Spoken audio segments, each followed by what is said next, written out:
Bonjour, bienvenue à Question de croire, un podcast qui explore la foi et la spiritualité, une question à la fois.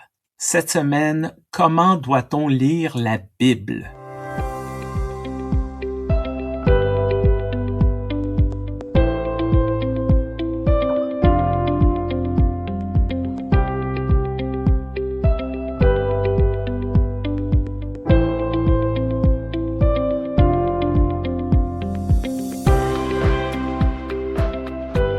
Bonjour Stéphane. Bonjour Joanne, bonjour à toutes les personnes qui sont à l'écoute. Moi j'aime bien le titre de cet épisode, Comment doit-on lire la Bible? Parce qu'il y a un peu plus de 25 ans, quand j'étais étudiante en théologie protestante à la faculté de Strasbourg, tu vois, il n'y avait pas encore les réseaux sociaux, tout ça, donc je m'étais posée sur des petits canapés qu'il y avait dans l'aula principale, puisque je faisais un double diplôme. C'est hyper commun dans les sphères nord-américaines. En France, c'était moins répandu il y a 25 ans. Et donc moi j'étais du côté langue. Donc moi j'ai fait un diplôme aussi en philologie espagnole. Là, il y a deux jeunes des GBU. Tu connais les GBU? Non? Qu'est-ce que c'est? Groupe biblique universitaire. Il y a deux jeunes et qui m'ont fait un petit peu la frousse de ma vie, la peur de ma vie, parce qu'il y en a un qui s'assied à ma droite, l'autre à ma gauche, sur les petits canapés. Et qui ont commencé à me demander si je lisais la Bible. Donc du coup, c'était assez marrant parce que je leur dis « Ah, mais écoutez, moi, je fais des études en espagnol, mais je suis aussi en théologie. » Ça les intéressait pas du tout. Oui, mais est-ce que je lisais bien ma Bible? Je leur dis « Écoutez, je sais pas trop, nous, on nous apprend à la lire en grec et en hébreu. » Non, qu'ils m'ont dit. Pour bien lire la Bible, et là, ils m'ont expliqué comment il fallait bien lire la Bible. Il fallait lire comme ci, comme ça, telle traduction. Et moi, je leur dis, mais vous savez en fait que c'est traduit du grec et de l'hébreu. Et vraiment, c'était impressionnant parce qu'ils étaient tout à fait, comment est-ce qu'on pourrait dire, imperméables à tout ce que je pouvais leur apporter comme sujet de conversation. Eux, ils étaient venus avec leur petite to-do list de choses à faire sur comment expliquer aux étudiants comment lire la Bible. Donc, depuis lors, j'ai une espèce de warning dans ma tête. Ouais, j'ai toujours cette histoire dans un coin de ma tête. Quand j'entends parler de méthodes pour lire la Bible, de la bonne façon de lire la Bible, des bonnes traductions de la Bible, je pense à ces deux braves étudiants qui voulaient évangéliser les autres étudiants et qui le faisaient d'une façon si maladroite et si peu en dialogue. Tu parles de ta formation. Moi, dans une vie antérieure, j'ai fait un diplôme en histoire et dans les années 90, la grosse chose, c'était la déconstruction littéraire, la déconstruction de sources. Il fallait analyser le contexte de production, les biais des auteurs par rapport au sujet. C'était la mode. Il y a des modes comme ça au milieu académique. Quand je suis arrivé en théologie, analyser la Bible, c'est pas mal les premières choses qui m'ont venu en tête.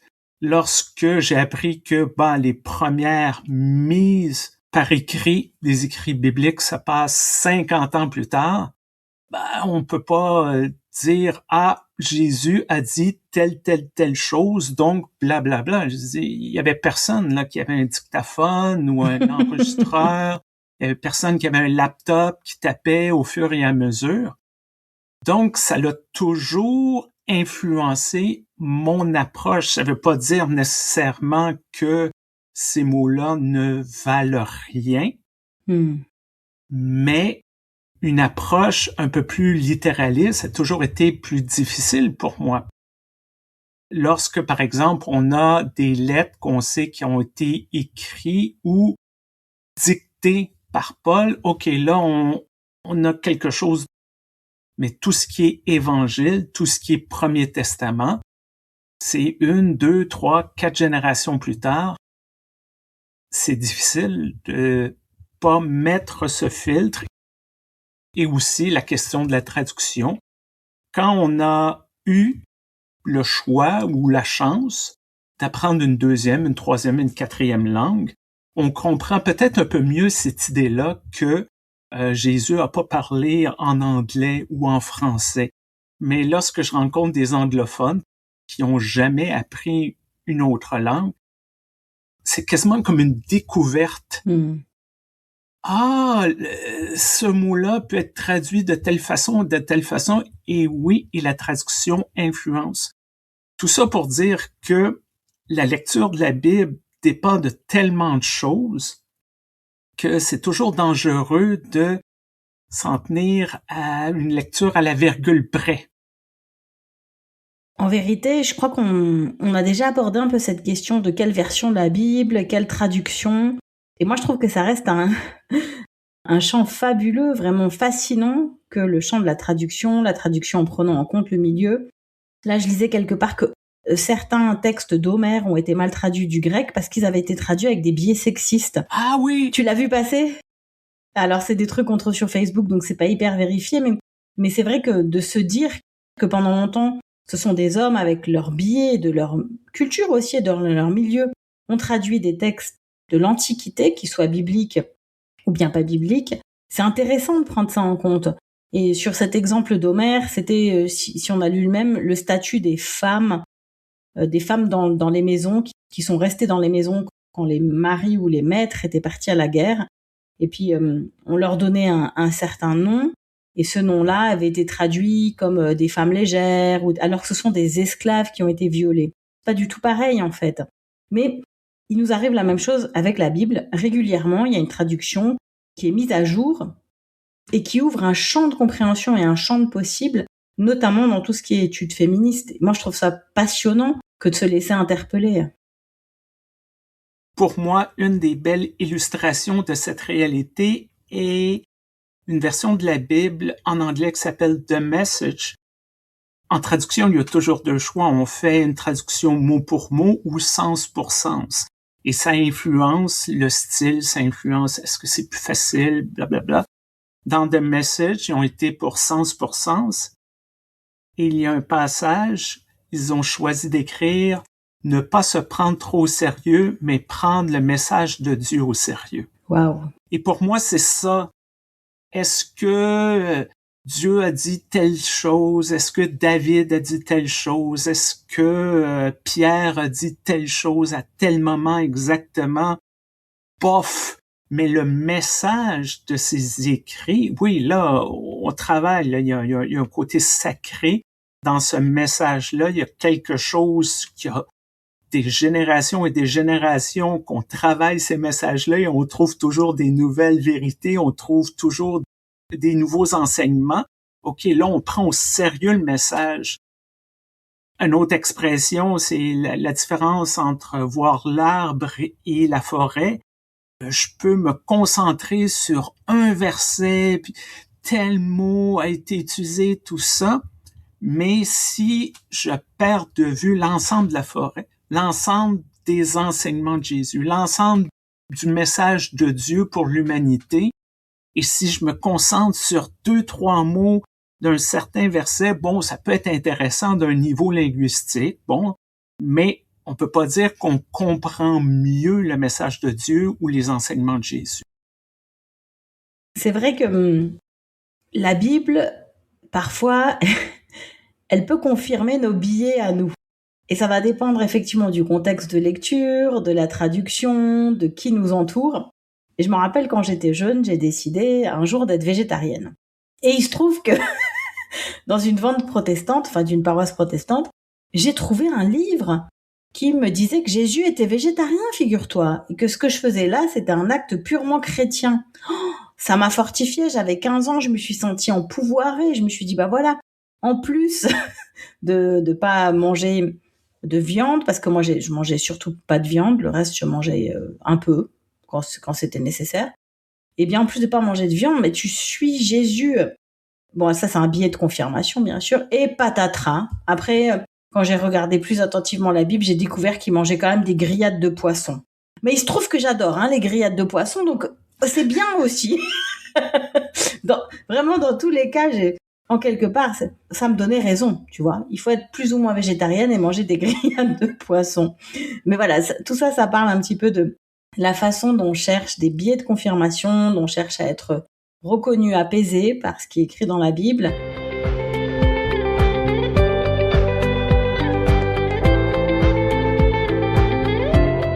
ça pose la question de lire la Bible seul, en fait. Est-ce que vraiment c'est quelque chose, toi en tant que pasteur, que tu recommanderais de lire sa Bible seul? Ben, c'est pas mauvais, mais je dirais que lire Bible seul peut être problématique. On peut lire, on peut apprendre, c'est bien, mais il y a aussi la confrontation avec les autres, de permettre aux autres de voir son point de vue et de voir le point de vue des autres. Moi, je suis pas un grand bibliste, fait que c'est facile de déraper dans une direction ou dans une autre et de dire, ben, mon pasteur a dit telle chose, donc c'est vrai. Puis là, on arrive, puis on commence à consulter les Écritures, puis on se rend compte que c'est un peu plus compliqué. Oui, il y a toujours ces personnes, bon, dans l'éternel débat sur les questions LGBTQIA+, vont te citer tel passage, et voilà. Ouais, mais tu choisis tes passages qui font ton affaire. Oui, c'est un billet de confirmation, comme tu as dit, mais il y a tellement d'autres choses qu'on fait pas, qui sont aussi dans la Bible, qu'on fait plus ou qui sont totalement culturelles. Être capable de reconnaître qu'il y a des choses qui paraissent ou qui sont en contradiction. Oui, c'est possible. Et de reconnaître qu'il y a des choses qu'on ne fait plus. Oui, c'est possible. À toutes les personnes qui disent « Ah, moi, c'est la Bible, je fais exactement ce qui est dans la Bible. » Je dis « Ben là, écoute, il y a certains passages culturellement ou socialement, c'est plus acceptable du tout, là. » On fait toujours des choix. Et je pense que la grande différence, c'est il y a ceux qui reconnaissent qu'ils font des choix C'est ça. et ceux qui refusent de reconnaître qu'ils font des choix. Moi, je reconnais que je fais des choix et que il y a certaines choses, bon, si on me confronte vraiment beaucoup, je serais peut-être pas capable d'expliquer autrement du fait que c'est ma sensation, c'est ma compréhension de Dieu. Mais il y a d'autres personnes qui disent « Ah non, non, non, non, non, non, c'est impossible. » Puis qui passent dans toutes sortes d'entourloupes pour expliquer qu'il y a 2 récits de création dans Genèse, les 2 récits de la mort de Judas. Il y a plein de trucs, les gens essaient de faire des entourloupes au lieu de dire, ben, il y a des choses qui collent pas, puis on vit avec. Lorsque j'avais 12 ans, puisque j'avais reçu l'appel au ministère pastoral, je me suis dit, bah, il faut que je lise la Bible. Évidemment, à 12 ans, bon, bah, c'était il y a presque 35 ans, j'aimerais dire. J'ai trouvé par là une édition, je sais pas laquelle, Louis II, je sais pas quoi, 1910 ou quoi, enfin certainement pas une jolie édition, il y avait pas de paillettes dessus, il y avait pas d'aide à la lecture, il y avait pas de commentaires, c'était écrit en tout petit, c'était insupportable à lire, vraiment. Mais je l'ai lu parce qu'à 12 ans, t'as une certaine pugnacité, acharnement, puis t'as du temps libre aussi, il faut dire. Je l'ai lu du début à la fin, et c'est vrai que comme plein de gens avec qui j'ai parlé par la suite, le passage le plus pénible, ça a été Nombre. Bon, bah ça c'est sûr, Nombre, là vraiment. C'est le Waterloo des gens. J'ai d'ailleurs jamais vu qu'il y a un groupe d'études bibliques ou quoi sur Nombre, hein. Ça c'est quelque chose. Et puis, là, il y a quelques jours, je parlais avec ma collègue Fidèle Fifame Ousougondonou, qui est directrice de l'Alliance biblique au Bénin, et elle m'a montré les jolies éditions que faisait l'Alliance biblique, et sûrement suisse, et sûrement québécoise aussi. Jolie édition en nouvelle français courant en plus, super. Lire la Bible en 1 an. Oh, super chou, t'as qu'une envie, voilà, c'est confortable, c'est beau, t'as des notes, enfin, ça c'est vraiment bien fait. Puis d'un autre côté, je me dis, mais quels sont les bénéfices de s'obliger à la lire en 1 an? Moi, maintenant, j'ai envie de le faire, évidemment, mais quels sont les bénéfices? Si je suis parfaitement honnête avec moi-même, l'un des premiers bénéfices, c'est de m'ôter une culpabilité. J'aurais l'impression d'avoir fait ce que doivent faire les pasteurs, lire leur Bible de façon régulière et pas seulement les passages qui les intéressent pour leur culte du dimanche ou leur enseignement ou l'article à écrire. Je me sentirais un petit peu plus professionnelle, un petit peu plus ajusté. Premier bénéfice. Deuxième bénéfice, bon, bah, j'aurai une routine. C'est toujours bon, les routines, ça nous structure, etc. Troisième bénéfice, bah, je pourrais frimer. Ça aussi, c'est pas mal. J'ai déjà entendu des collègues dire, en ce moment, je suis dans Samuel. C'est incroyable, hein. On redécouvre des choses dans Samuel. Et ça, moi, j'aimerais bien aussi pouvoir un peu frimer comme ça. Je veux dire, ça mange pas de pain et puis ça fait du bien à l'ego. Et pourtant, si je suis vraiment honnête, moi, je crois surtout à la lecture communautaire de la Bible. Peut-être qu'on pourra le mettre en descriptif, mais il y a une conférence d'Elisabeth Parmentier lors d'une des assemblées générales de la Fédération protestante de France, où elle explique, je sais plus si c'est en 7 points, en 12 points, en 10 points, mais Elisabeth Parmentier explique les bénéfices de la lecture communautaire de la Bible. C'est brillant. Tu comprends tout de suite que c'est l'objectif en tant que ministre. Et moi, j'y crois vachement à cette lecture de la Bible collective. Et quand je regarde ce que font les juifs, surtout les hommes, dans les milieux orthodoxes, mais aussi les femmes, maintenant, qu'il y a des milieux réformés, orthodoxes réformés, des milieux plus progressistes, ils lisent jamais la Torah seule. La Bible, elle est toujours lue à plusieurs. L'étude biblique, elle se fait minimum à 2. Et on lit pas seul, on lit en regardant les commentaires des autres rabbins. C'est inscrit dans le Talmud. Donc je me dis, on peut peut-être apprendre 2-3 choses de ces très très très très grands lecteurs des textes bibliques que sont les juives et les juifs. C'est vrai qu'il y a certains pasteurs qui aiment ça frimer. Je connais les Écritures. C'est pas juste les pasteurs. Je pense qu'on a rencontré des gens comme ça qui aiment jouer à la bataille de la citation biblique ou du passage biblique, pas nécessairement pour illustrer quelque chose, parce que ça peut être intéressant. Je discutais avec une pasteur qui prenait sa retraite et qui disait, bon, j'ai accompagné ma paroisse, mais ils n'ont pas été capables de prendre telle décision, puis je sens une certaine frustration. Et moi, j'ai pensé à l'histoire de Moïse. Moïse qui a amené son peuple jusqu'à la frontière de la terre promise. Sa mission, son ministère, c'était de passer à travers le désert et de les amener. Puis là, j'ai dit, ben, c'était peut-être ça, toi, ta mission, ton ministère avec ces gens-là, puis que maintenant, ils sont prêts à rentrer. Ça, je peux comprendre que ça peut aider, mais il y en a qui jouent à la bataille de la citation biblique. Un autre exemple, la question de l'avortement. J'avais rencontré quelqu'un qui était plus libéral. Ah, j'ai trouvé une citation biblique pour me défendre contre ceux qui sont contre l'avortement. Je dis, pourquoi? Pourquoi? Parce qu'ils t'emmènent sur leur terrain de citations bibliques et tu pourras pas les battre parce que eux, c'est comme ça qu'ils pensent. Ils croient en la Bible, ils croient pas en Dieu, puis c'est à grands coups de citations bibliques, souvent hors contexte.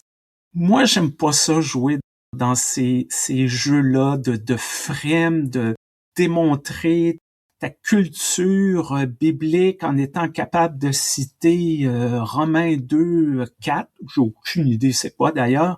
S'il y a des gens qui sont à l'écoute qui savent, peut-être sourire parce que c'est n'importe quoi, je ne sais pas. C'est cette idée de comprendre l'outil qu'on a. Je dis outil, c'est pas péjoratif. Moi, je vois la Bible comme un outil qui nous permet de nous rapprocher de Dieu, de mieux vivre nos vies, de mieux vivre sa foi, sa spiritualité. Ça nous amène, ça nous conduit à quelque part, mais on n'est pas un meilleur chrétien si on connaît toute la Bible par cœur, là. Plein de gens qui sont capables de citer la Bible, mais ils sont pas capables de la vivre. Donc, ça sert à quoi, là? Ça prouve qu'on a une bonne mémoire? C'est tout, là.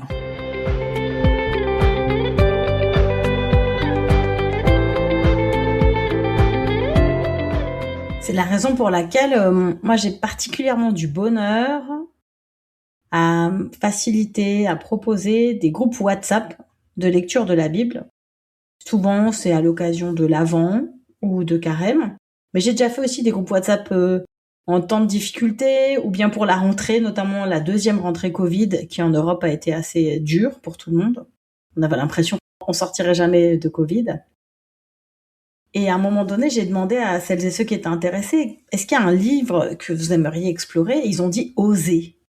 Le livre d'Oser. C'est un livre très très dur à lire. Un livre qui parle beaucoup de sexisme, beaucoup question des prostituées d'une façon pas du tout ajustée à notre époque. Et en même temps, Oser, c'est quelque chose de très christique. C'est un livre très christique finalement. On a eu des échanges très profonds. Et puis après, on est une petite équipe comme ça, avec des gens qui se rajoutent, des gens qui partent. Puis après, on s'est dit, pourquoi pas les proverbes? Oh, ce que c'était dur, les proverbes. C'était sec. On pouvait lire 1, 2, 3 chapitres sans arriver à en tirer quelque chose. Or, notre objectif, c'était d'en tirer quelque chose plusieurs fois par semaine. Il y a des gens qui devenaient même amers, hein, qui disaient mais quel livre horrible, quel choix mauvais. Enfin, ça crée même de l'amertume, comme si c'était. Enfin oui, parce que c'était devenu un sujet important finalement dans leur vie. Des gens qui peut-être n'avaient jamais vraiment lu ce livre avant, mais qui l'avaient entendu des fois à la messe ou au culte. Et d'un coup, ça s'était imposé un peu dans leur vie, puis ça les frustrait beaucoup. C'était marrant de voir ça. Et puis après, il y a aussi quelque chose qui est plus simple, c'est vrai, c'est les thématiques, c'est plus souple, c'est plus libre. On peut aller chercher dans différents livres des choses qui résonnent ensemble. C'est moins exigeant aussi.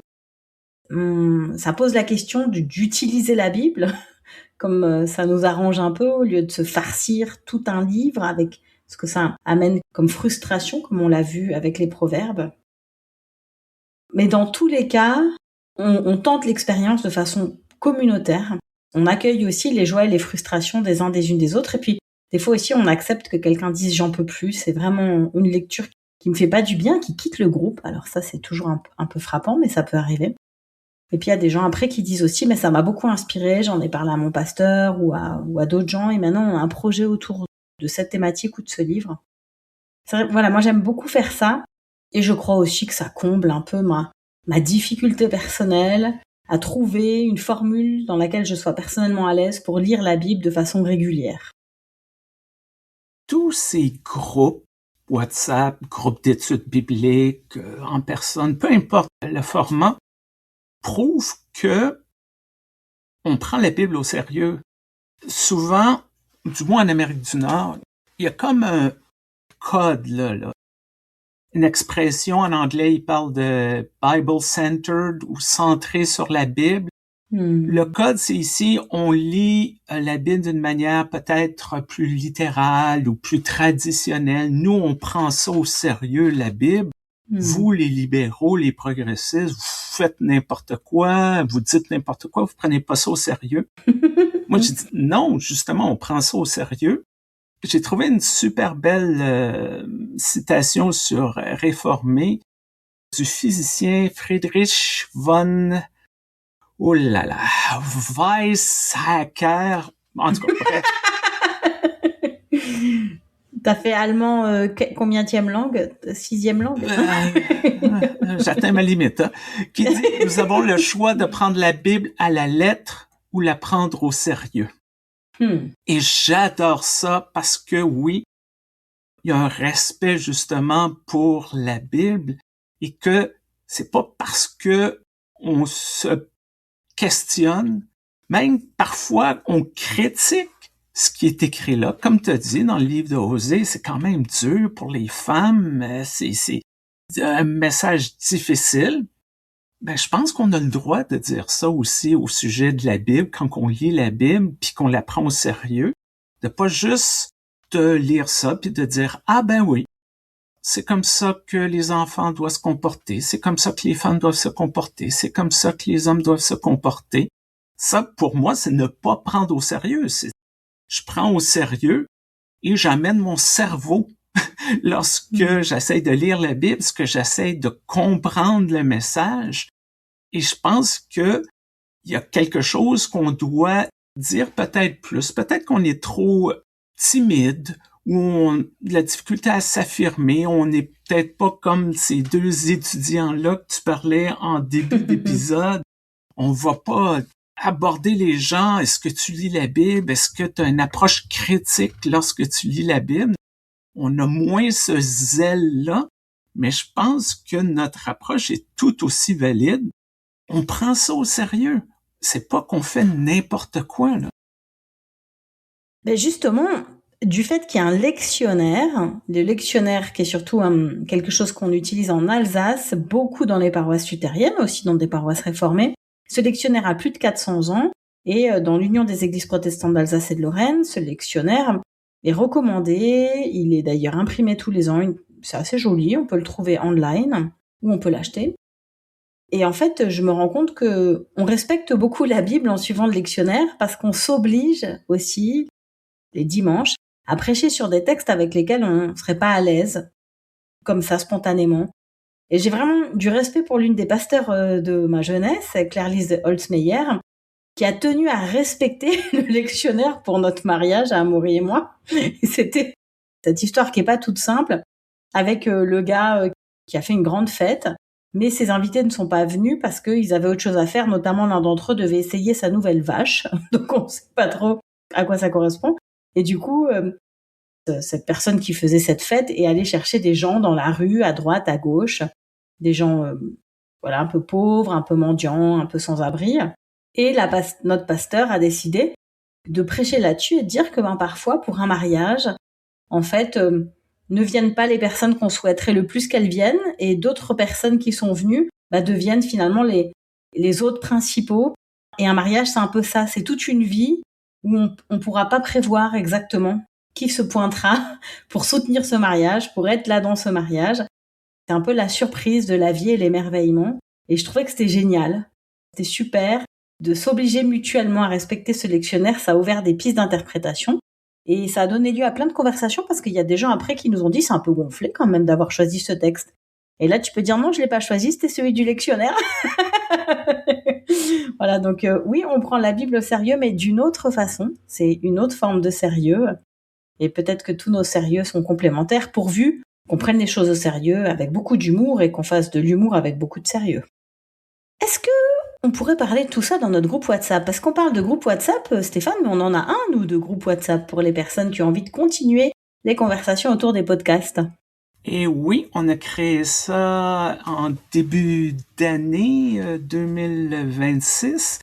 Le lien est dans la description de l'épisode. C'est sûr que vous n'avez pas accès immédiatement parce que on veut pas se faire spammer et se faire vendre n'importe quoi. Pas obligatoire, mais on aimerait ça continuer ces conversations-là. Si vous avez des questions, si vous avez des commentaires, vous pouvez le faire sur WhatsApp, mais vous pouvez aussi le faire en nous envoyant un courriel à questiondecroire@gmail.com. Le but, c'est de nourrir la conversation, nourrir la communauté qui se développe autour de ce podcast-là et nourrir la foi et la spiritualité. Je veux prendre quelques secondes pour remercier notre commanditaire, l'Église unie du Canada, et son site internet moncredo.org qui relaie nos podcasts. Réforme.net aussi relaie nos podcasts. Merci beaucoup pour tout ça. Alors, Joanne, je te souhaite une belle journée. Merci. Et moi aussi, je vous souhaite une bonne journée. Et l'autre jour, mon père m'a dit quelque chose et je lui ai dit, papa, c'est pas biblique. Comme ça, pour le taquiner. Et il m'a dit, mais si, va voir le psaume 45.3. Alors, je vous laisse aller voir le psaume 45.3 et nous envoyer vos réflexions. Au revoir. Au revoir.